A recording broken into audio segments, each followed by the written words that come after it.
Good evening and welcome to the Legal Roundtable. I'm Shaniqua Gray.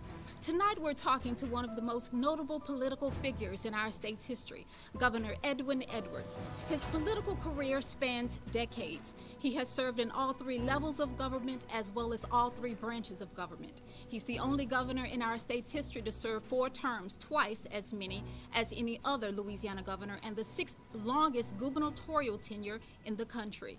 He's been called colorful, charismatic, powerful, and legendary, and he's here tonight to talk about his life and legacy in the state of Louisiana. Governor Edwin Edwards tonight on the Legal Roundtable.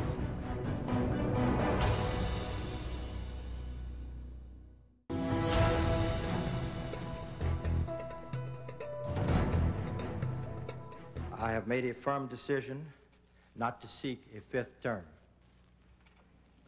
For the last 40 years, counting primaries, non-contested elections, runoffs, I have been on the ballot 25 times. In all but one instance, in 1987, I led the balloting and was successful in the runoff. As soon as the public had an opportunity to correct the error of 87, it did so by re-electing me for a 4th term.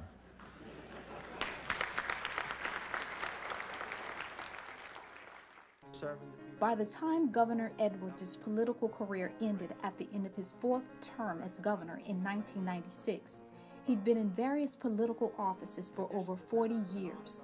His political career began around 1954 as a member of the Crowley City Council, a position he held for about 10 years before becoming a state senator. Less than 2 years in office, he then ran for the United States House of Representatives in a special election called after the current congressman was killed in a car accident. He completed the term and served 3 subsequent terms as a U.S. congressman before beginning his first term as governor in 1972.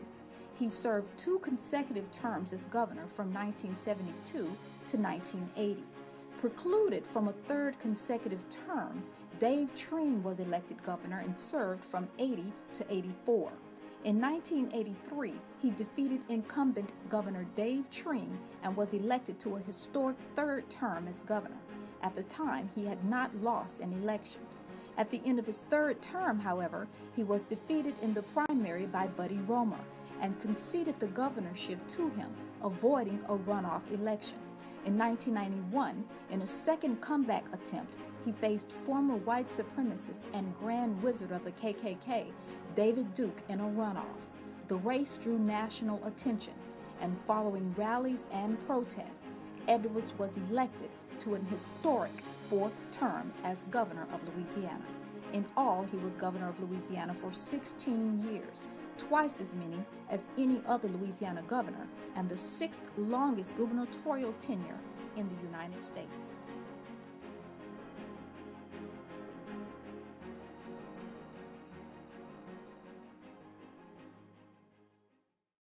Welcome back to the Legal Roundtable. My guest this evening is former Louisiana Governor Edwin Edwards, and we're talking about his life and legacy in the state of Louisiana. Welcome to the Legal Roundtable, Governor Edwards. Happy to be here. Thank you. Thank you.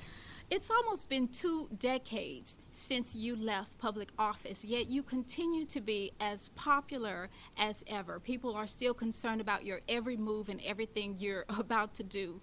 Could you please tell me what do you attribute to having that type of longevity of popularity and the effect that you have on people? Well, in your descriptions of me, you forgot to mention controversial. And when you're controversial in public life, people have an interest in you, some good, some bad, some critical, and some applauding you. But I think that I have a tendency to want to get involved and to help people and to do things and to see things happen. And since I got out of prison, I've been to probably 53 or 54 different cities and towns in Louisiana making speeches and talking about the current affairs and something about the history of our state. Last week I was in Mississippi doing that. Next month I'll be in Florida doing that.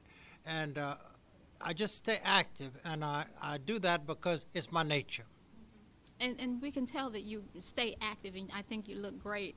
Let's go back a little bit, back to your childhood and your upbringing. What type of upbringing did you have, and was it one in which you or anyone else would have expected that you would have had the life of public service that you've had? Well, I'm very proud of the fact that I came from where I came to become the governor of a state. And what's important is not so much that it happened to me, but that it can happen to anybody's child if they wish to do that and spend that kind of effort to get elected to public office. I was born on a sharecropper's farm in 1927. My father had a third-grade education. My mother was a self-taught midwife with seventh-grade education. During her life, she delivered over 1,800 children, mostly to poor young women in the neighborhood where we grew up.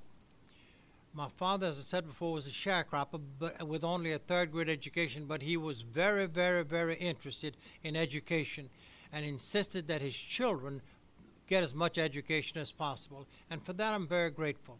I went to school in a one-room schoolhouse the first 4 years of my life, no electricity, no running water, outdoor privy, and the teacher taught 4 grades at one time in 4 rows, first, second, third, and fourth. I had to listen to everything 4 times before I got out of the 4th grade. And then before busing was a legal and social problem, I rode a bus 8 miles into town to finish my public school education, then went to LSU for a while, then volunteered in the Navy in World War II. Thank goodness, although I was learning to fly, I didn't have to fight because the war ended. Went back to LSU and finished law school in 1949 at the age of 21. Now, what were some of your career aspirations prior to law school? Because it's my understanding that at one point you wanted to be a preacher and actually preached a few sermons. Is that correct? I was a youth minister in the Nazarene Church in my hometown of Marksville, and I also had a desire to be a country and western singer. But I soon learned that when I got away from my family, nobody wanted to listen to me, so I gave up that career. Later on in life, I decided I wanted to be an attorney because I didn't have the money to go into business and to make an investment. And by going to law school, I could do so with a minimum amount of investment. And as a matter of fact, I did. And I practiced law in Crowley until about 1965 when I went to Congress. Okay, now, you have had a long life of political service, obviously over 40 years. You've been a judge, city councilman, state senator, U.S. congressman, and obviously 4 terms as governor. What first led you to a life of this political career? And what were your goals and what was your motivation for that type of career? All I can tell you is that there's a gene in me that commands me to respond to public need. I have a real concern for people, especially those who do not have a voice, people that need help from government, and I've always believed that government was there to help those that needed help, not to afflict the comfortable, but to comfort the afflicted. And I think that's one of the reasons why I had some success as a public figure. Okay, well, we're going to pick up with more from you in just a moment. We'll be back in just a moment with Governor Edwards on the Legal Roundtable.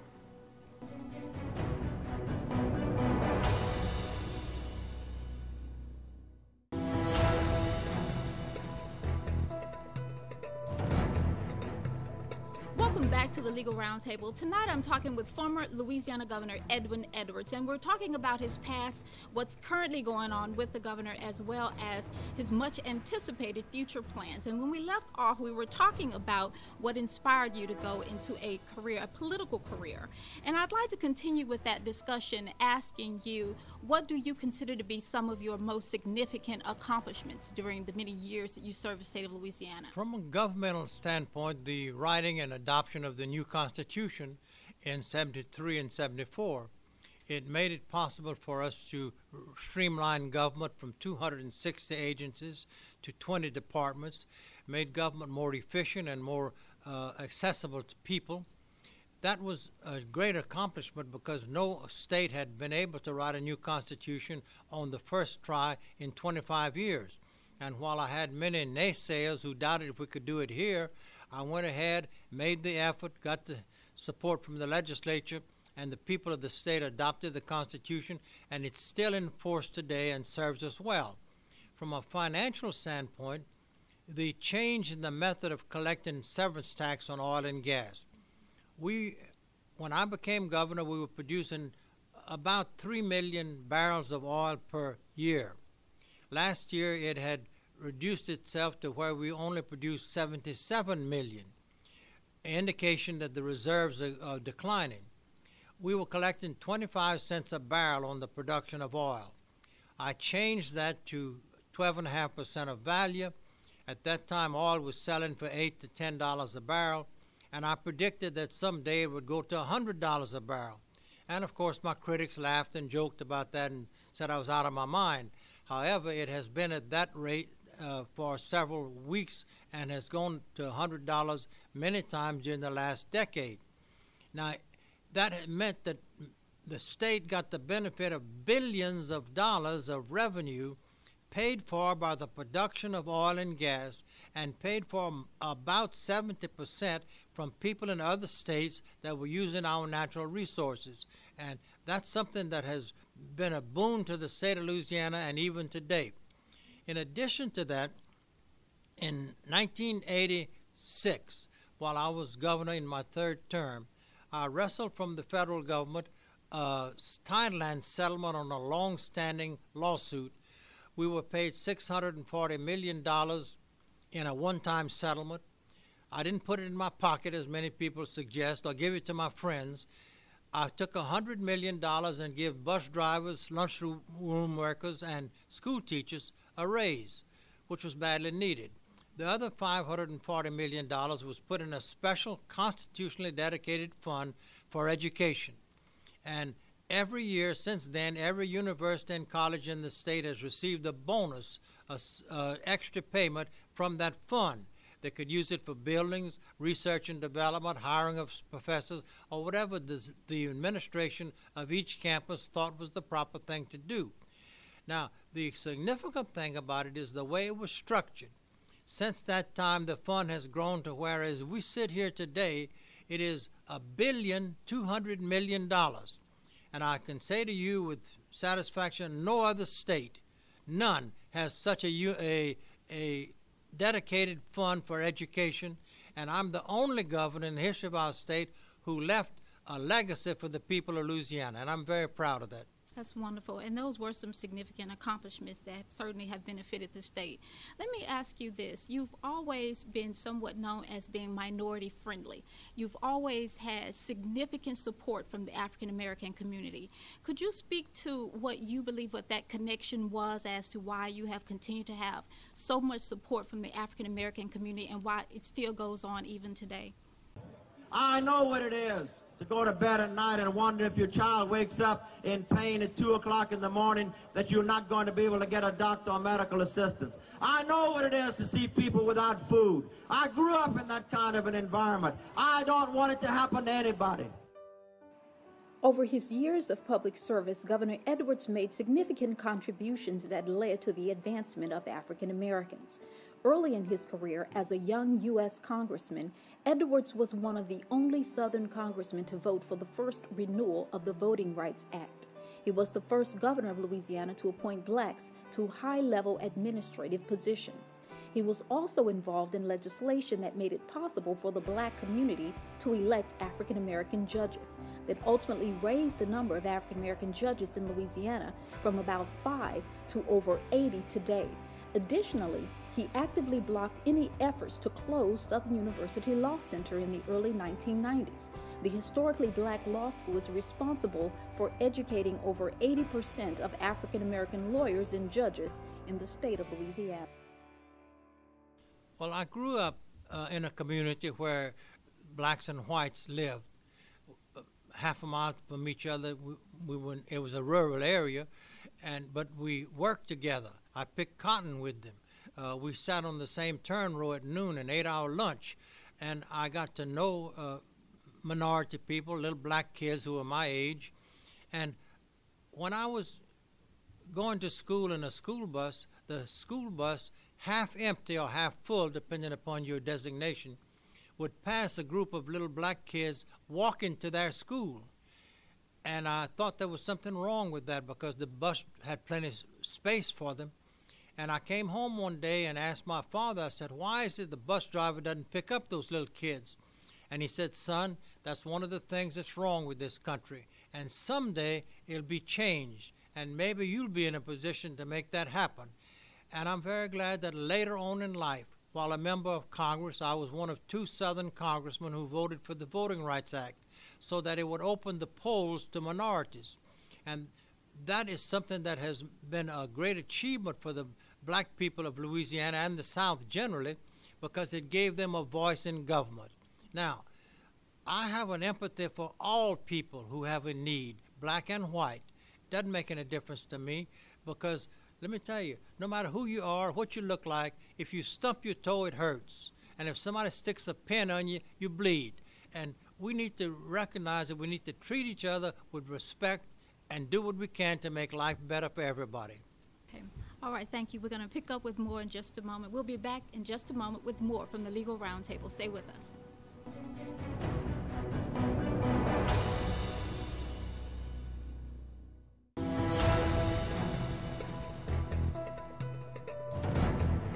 Welcome back to the Legal Roundtable. Tonight I'm talking with former Governor Edwin Edwards, who over several decades not only served 4 terms as Louisiana governor, but also served in other local, state, and national positions across all 3 branches of government.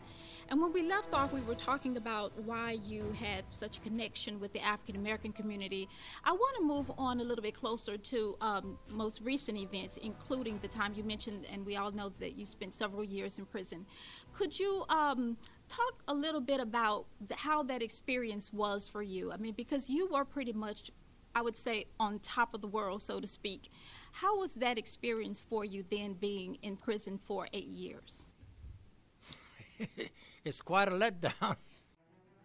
In 1998, Governor Edwards was indicted on federal charges after a mistrial and acquittal in previous federal trials during his 3rd term as governor. The former governor, who had recently completed his 4th term, was indicted on 28 counts, including racketeering, extortion, money laundering, mail and wire fraud, surrounding the awarding of riverboat gaming licenses. Edwards was found guilty of 17 counts, and at the age of 75 was sentenced to 10 years in prison. In January 2011, he was released from prison to a halfway house after serving a little over 8 years in prison. In February 2013, he was released from parole early due to good behavior. I felt all along that the conviction was improper, and I'm not going to try to explain that or justify it here, but I was 75 years old. I'd gotten a 10-year sentence. The government finally convicted me after 4 times on the 4th effort. Before we had fair judges, the government could not get but 1 vote out of 36. The last trial, of course, where I was convicted, the judge went out of his way to aid the prosecution, and it resulted in a conviction. I knew it was unfair and wrong, but I walked into prison, held my head up, didn't whine or complain. I did what I could while I was in prison to help my fellow prisoners. I was chief librarian most of the time. I wrote letters for them. Many could not read or write. I read letters, sent letters to their family. Many were long distances from home and had no way of communicating. I walked the track with many of them, commiserating because they had some death at home, or their wives left them, or some tragedy, and it really was very heart-rending to see how difficult prison was for those people. I had a close family. I had a little money. I had a lot of friends, and I had family and friends support. Many of those people just had nothing, and I did what I could to make myself useful. I helped over 6 of them get a GED and was working with 5 others by the time my prison term ended, and I had to leave before we completed. But nevertheless, I walked out of prison as I had promised my family, and looked back on it, and I did not whine or complain. I did not fold my wings and quietly go away. I stayed in the public eye. I've traveled the state. I've met with old friends and met new ones, and I just feel good about my life. It was a bad thing, But bad things happen to good people, and good things happen to bad people. But this is the one thing in my life that I wish I could undo. But I can't do that, so I'm just going to do the best with it. Now, do you think that that experience would change the way you would govern now, or your position on any issues, having experienced what you've experienced in prison? Basically, I'm a populist. I believe that government, in its combined efforts representing the public, can marshal our assets and do things that individuals cannot do. Individuals can't build roads or bridges or provide a public school system or common defense. That has to be done. It has to be done by government with the combined effort and support of the citizens. In the process, I felt, and I still feel, that government is there to serve those in need. Those who already have too much don't need any help from government, except that they have a right to demand and acquire a stable environment where they can live and enjoy life as they wish, and I applaud that.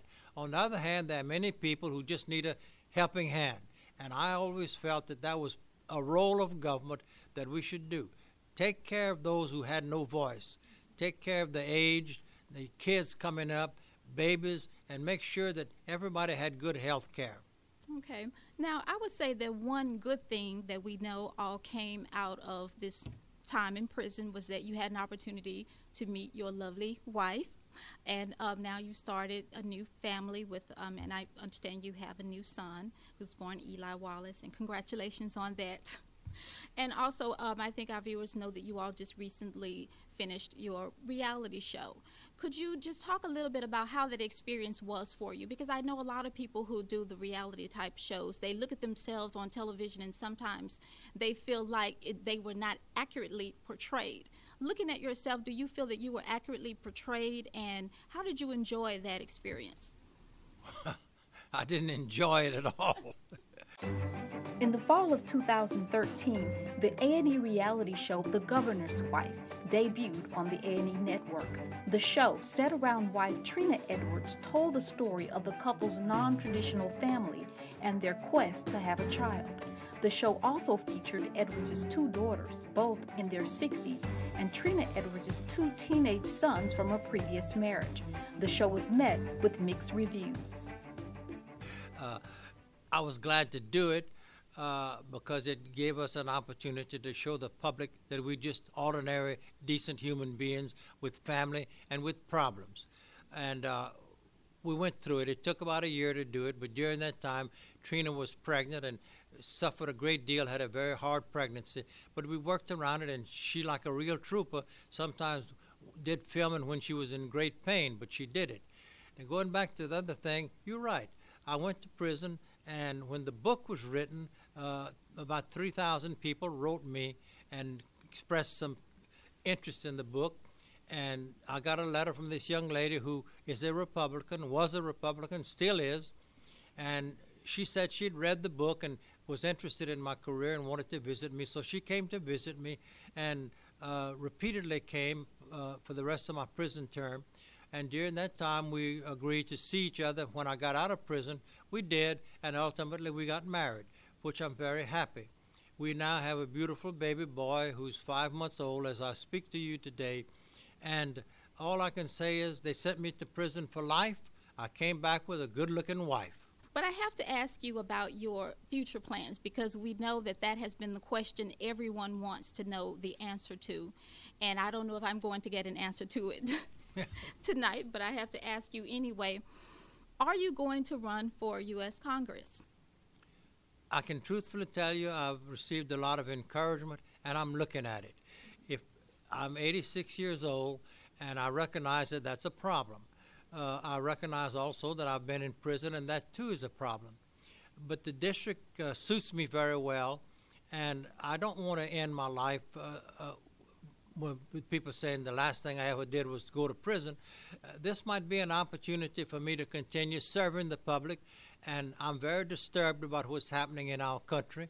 And I think it's time for somebody who has some experience at making people work together, try to represent us in Congress. And while it's a long haul and I'm not prepared to say I will run or not run at this time, I can truthfully say I'm looking at it. I think the people would want to know, are you up to it? We know that it would physical challenges, you know, with all of the traveling back and forth and everything. Is this something you think you would be up to should you decide to run? Yes, I was in Congress 4 terms before, and I'm familiar with what it requires, and that's an advantage I will have over other candidates, in spite of the fact that my age may be considered by some as a disadvantage. Nevertheless, I like to believe I'm still mentally alert, and I'm not disabled.